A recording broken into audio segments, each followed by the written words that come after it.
et que mon ennemi ma bénédiction. Je comprends pourquoi la Bible déclare que nous devons prier pour nos ennemis. Il y a l'une des choses, c'est que quand l'ennemi devient ta bénédiction, ton ennemi te pousse à vivre une vie de prière. Quand ton ennemi devient ta bénédiction, ton ennemi va te pousser à vivre une vie de prière. Donc tu n'auras pas le temps de laisser la prière. C'est pourquoi David, à un certain moment, il devrait prier et dire au Seigneur, que mes ennemis soient nombreux. Quand il était poursuivi par son fils Absalom, psaume de David chapitre 3, du 4e verset, David est en train de dire, Seigneur, que mes ennemis soient nombreux. Et quelle multitude s'élève contre moi, et combien disent à mon sujet que plus de salut pour lui, auprès de Dieu. Mais toi, ô Éternel, tu es ma gloire, tu es mon bouclier, et tu relèves ma tête. Pourquoi David il est parvenu à dire ces choses? Parce qu'il a fait des ennemis. Et j'aime très bien pourquoi. Parce que quand il y a l'ennemi il n'est pas là pour nous combattre et nous amener à la mort. Mais il y a au moins un bouclier, il y a un Dieu qui se lève pour qu'on puisse sortir vainqueur. Arrête de juger ton ennemi. Ton ennemi, c'est ta bénédiction. C'est pourquoi à un certain moment, cet homme de Jérémie devait aussi prier et dire, pourquoi ma souffrance est-il continue? Pourquoi toutes ces paroles, ça arrive pourquoi? Quand quelqu'un voit qu'il est tellement coincé par son ennemi. Et quand ça arrive, la personne se donne à la prière. Il a fallu que ton ennemi soit là, afin que tu puisses reconnaître la grandeur de Dieu dans ta vie. À un certain moment, il a fallu que celui qui est en train de combattre dans ta destinée soit là. S'il est une bénédiction pour toi. S'il arrête, tu dois arrêter la vie de prière. C'est pourquoi la Bible déclare, vous devez bénir, vous devez prier, intercéder pour vos ennemis. L'une des choses est que, la deuxième des choses est quand ton ennemi devient aussi ta bénédiction, ton ennemi va te pousser à la persévérance. Tu ne vas plus lâcher, même si c'est difficile. Tu ne vas plus lâcher. Pourquoi? Quand tu vas te dire, si je lâche, le diable va me dominer. Des fois, tu te poses des questions. Non, ça c'est vraiment l'ennemi de ma destinée. Je vais dire, non, ne tue pas ton ennemi. Ton ennemi, c'est ta bénédiction. Et je vais profiter pour te dire que chaque bénédiction qui te fait souffrir, cette bénédiction va te récompenser. Chaque bénédiction qui nous fait souffrir, qui nous fait pleurer, qui nous fait couler des larmes, des souffrances, cette bénédiction va nous faire couler des larmes de joie un jour. Mon ennemi, c'est ma bénédiction.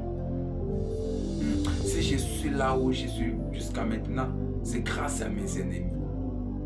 Ils m'ont aussi appris à prier. Pourquoi on va haïr nos ennemis? Car il a fallu aussi que Judas soit là, afin que Christ soit vanté et afin que la Pâque existe.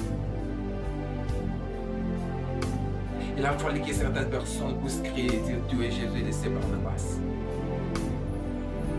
Quand ton ennemi existe, ton ennemi va te pousser à la persévérance. C'est pourquoi les enfants d'Israël devraient crier et dire Seigneur,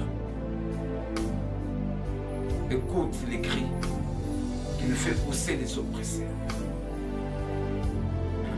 Même Dieu à un certain moment il dit, j'ai entendu des cris qui fait pousser vos oppresseurs. Pourquoi toutes ces choses? Parce que ton ennemi est là. Et je vais encore citer pour te dire, quand ton ennemi existe, ton ennemi va te pousser encore à vivre une vie de la sanctification.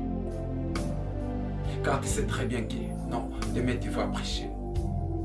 Tu sais très bien que non, tu es un enfant de Dieu, tu es un serviteur de Dieu. Tu ne peux pas aller te masturber. Pourquoi? Parce que quand tu vas aller te masturber, je me pose la question. Comment tu peux être un enfant de Dieu et un serviteur et en même temps tu vas te masturber? qui vit une vie de la masturbation. Le même mec qui se masturbe, qui sont en train de se masturber, c'est le même mec qui n'est pas encore imposé. Non. Quand ton ennemi existe, ton ennemi va te pousser encore à vivre dans une vie de crainte. Ton ennemi va te pousser à ne pas vivre une vie où tu es un enfant de Dieu, mais tu as des photos, des vidéos pornographiques. Quand ton ennemi existe, ton ennemi sera pour toi. C'est pour toi. Et les chemins qui vont t'amener au vers. C'est pourquoi les ennemis de Dieu, les ennemis de Christ, vont amener Christ à être à sortir vainqueur. À sortir vainqueur. Tu voulais aussi sortir vainqueur. Tu voulais persévérer dans la prière. Commence à bénir Dieu pour tes ennemis. Et je voulais te dire une chose, que quand tes ennemis existent, toi tu es une star dans la vie de tes ennemis. Pourquoi? Parce que toi tu ne parles pas à mal contre eux, mais c'est eux qui parlent à mal contre toi. Or, toute personne qui parle à mal contre toi, à ton absence, toi tu es une star dans leur vie. Alors pourquoi mentir tes ennemis? Moi j'ai prié et j'ai béni même Dieu, j'ai béni même les serpents. Les serpents qui avaient donné le fruit. Parce qu'il a fallu que les serpents existent pour qu'Adam et Ève puissent comprendre qu'ils ont péché. Puissent comprendre qu'ils ont péché.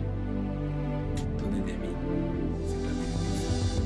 Les ennemis de ta destinée, c'est ta bénédiction. Ils sont en train de te faire accompagner jusqu'à ta destinée. Alors ne lâche pas. Ne t'abandonne pas. Ne te décourage pas. Une vie d'un enfant de Dieu. Une vie qui honore. Une vie de crainte. Que tes ennemis seront certainement ta bénédiction. Imaginez-vous, après toutes ces choses, imaginez-vous les frères de Joseph. Ils ont vendu Joseph, ils ont maltraité Joseph. C'est pourquoi tes ennemis à toi, c'est ta bénédiction. Toute personne qui s'élève et il est en train de combattre ta destinée, il ne te combat pas toi, mais il est en train de te pousser à arriver là où il faut. Moi qui te parle, je suis arrivé jusqu'ici. J'ai accepté des insultes, des injures, des choses compliquées, des paroles des fois où les gens quand te parlent, te disent non, vraiment là c'est fini. On a persévéré. La persévérance, la prière et une vie de crainte feront de nos ennemis nos bénédictions. Cette parole est venue, j'étais en train de le méditer juste pour une personne, pour te dire, tes ennemis, c'est ta bénédiction. Les ennemis, ils sont en train de combattre ta vie, il ne faut pas les aider, c'est ta bénédiction. Il ne va plus te vaincre parce que toi, tu ne combats pas avec la chair, mais tu combats est tellement spirituel. C'est pourquoi tes ennemis, c'est ta bénédiction. Alors que la parole de Dieu